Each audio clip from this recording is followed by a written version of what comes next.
Bienvenue sur Africa 24 dans cette nouvelle édition du 12-15. Voici les titres de l'actualité. Ouverture du procès de Théodoro Nguema Obiang Mangué devant la justice française. Le vice-président de la Guinée équatoriale est soupçonné d'avoir acquis frauduleusement un patrimoine considérable en France. Djibouti modernise son système de paiement.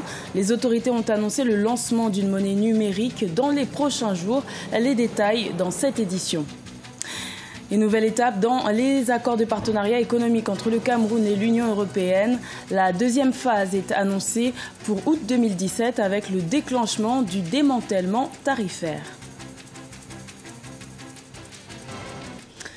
Mais tout d'abord, l'ancien président du Botswana, Ketumile Masire, est décédé le 22 juin à l'âge de 91 ans. Il était hospitalisé depuis le 16 juin pour une opération. Il avait été placé en soins intensifs.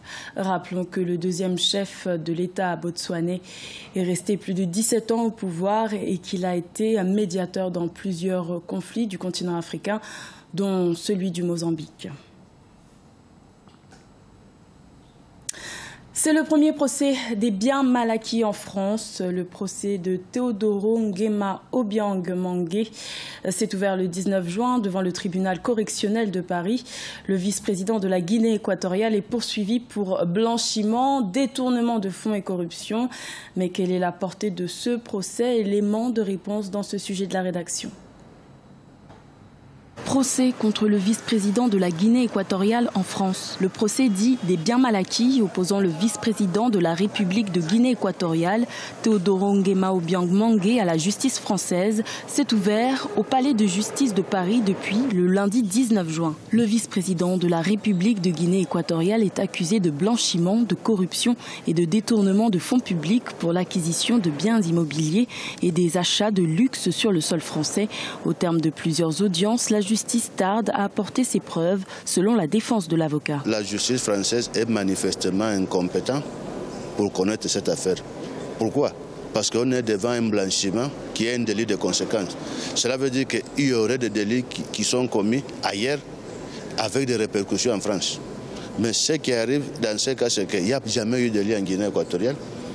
Nous n'avons jamais contesté que notre client a eu des parts et d'actions dans certaines sociétés, les sociétés ayant gagné à l'époque des marchés publics, c'est normal que comme actionnaire, ils puissent avoir droit à des dividendes. Pour la défense, le procès soulève de profondes interrogations. La France peut-elle juger un vice-président d'un pays en faisant fi de son immunité? L'objet du délit, les moyens financiers n'étant pas sur le sol français, les juges s'arrogent-ils un droit universel à juger des faits se déroulant dans un autre pays? Quelle est la réelle identité des accusateurs? Les membres de l'opposition au pouvoir en Guinée équatoriale, notamment ceux du parti CORED, jubilent et portent des accusations souvent sans lien direct avec le contenu précis de l'accusation. Nous sommes fiers et très contents de ce procès qui a démarré lundi 19 juin et que la justice sera faite. Cela fait 10 ans que Théodorine et son fils et sa mère sont soupçonnés de détournement de fonds, abus de pouvoir et blanchiment d'argent. Toutefois, l'un des membres éminents de la CORED, témoin de l'accusation, Sévéré Moto, a été impliqué dans une tentative de coup d'État rocambolesque en 2014 contre le pouvoir en Guinée équatoriale, mêlant le fils de l'ancien Premier ministre de la Grande-Bretagne, Mark Thatcher, et coup de théâtre, le cerveau opérationnel de ce coup d'État loupé, le mercenaire sud-africain Simon Mann, viendra témoigner ce lundi 26 juin dans des audiences où il n'est question, après plusieurs audiences, que de la politique économique, sociale, financière et diplomatique de la Guinée équatoriale. Ce dossier est une construction, il est totalement vide. Si la question est de savoir si M. Nguema avait acheté un appartement, un immeuble à Paris, des voitures, dépensé des choses, la réponse est oui, il ne s'en est jamais caché, les voitures étaient immatriculées à son nom, il a déclaré les sommes aux impôts et l'argent provient principalement d'un compte bancaire ouvert à son nom en République de Guinée équatoriale. Il n'y a pas de paradis fiscal, il n'y a pas de offshore, les Panama Papers, tout ceci est totalement étranger à M. Nguema. Le procès, avec ses multiples rebondissements et témoignages, doit durer jusqu'au lundi 6 juillet. Également dans l'actualité, le président rwandais Paul Kagame, candidat à sa propre succession, a déposé le 22 juin son dossier de candidature à l'élection présidentielle du 4 août 2017. Ils sont pour l'instant 5 candidats à avoir annoncé leur intention de briguer la magistrature suprême. Mais la commission électorale doit annoncer le 7 juillet la liste définitive des candidats. Le président Paul Kagame a également profité de cet événement pour faire le point sur les allégations d'intimidation dénoncées par certains candidats à l'encontre de plusieurs autorités locales. Le chef de l'État a assuré que si ces accusations étaient avérées, les responsables devraient répondre de leurs actes. Djibouti se lance dans la modernisation de son système de paiement. La Banque centrale du pays a annoncé le 19 juin l'adoption du concept de monnaie électronique, un nouveau service financier en phase avec l'innovation technologique. Marcel Farba-Maroun.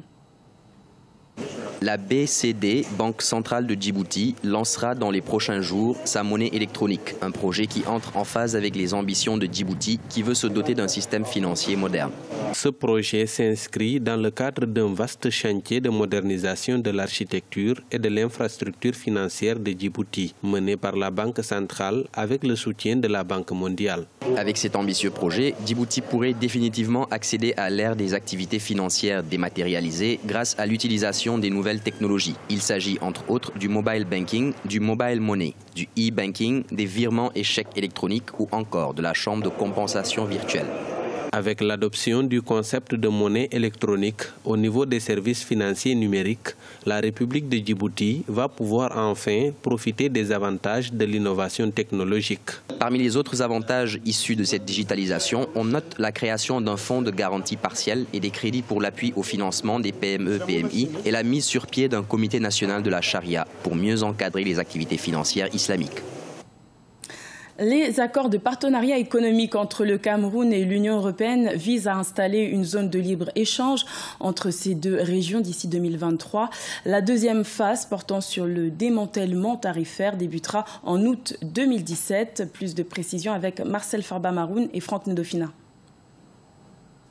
La deuxième phase des accords de partenariat économique Cameroun-Union européenne entre en vigueur le 4 août 2017.